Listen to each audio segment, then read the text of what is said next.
Na mimi kama kiongozi wa taifa hili letu la Kenya, nimesema ya kwamba Kenya hii, ili tuweze kupata kuendesha mambo ya maendeleo kwa kasi, lazima tuungane.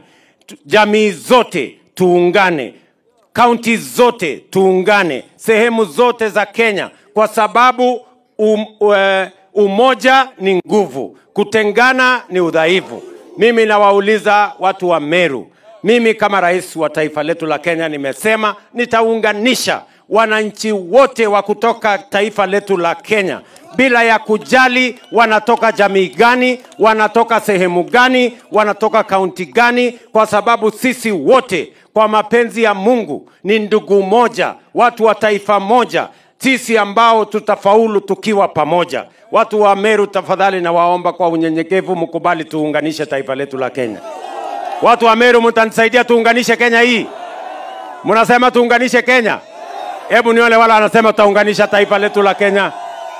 Basi hivyo ndivyo nataka tuelekee pamoja. Na mimi nimesema mambo ya siasa ya chuki, migawanyiko na ukabila tunapiga marufuku katika taifa letu la Kenya. Sisi wote tunataka kusimama kwa pamoja.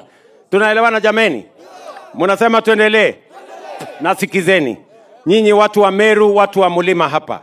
Mimi nimekuwa hapa miaka karibu 20. Mimi nimetembea na nyinyi safari zote.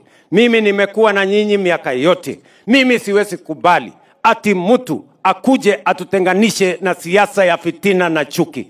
Mimi nitasimama imara kuhakikisha ya kwamba vile mliniheshimu, mkanipatia kura zenu, na mimi nitawaheshimu, nitawafanyia kazi mpaka mshangae. Tunaelewana jameni?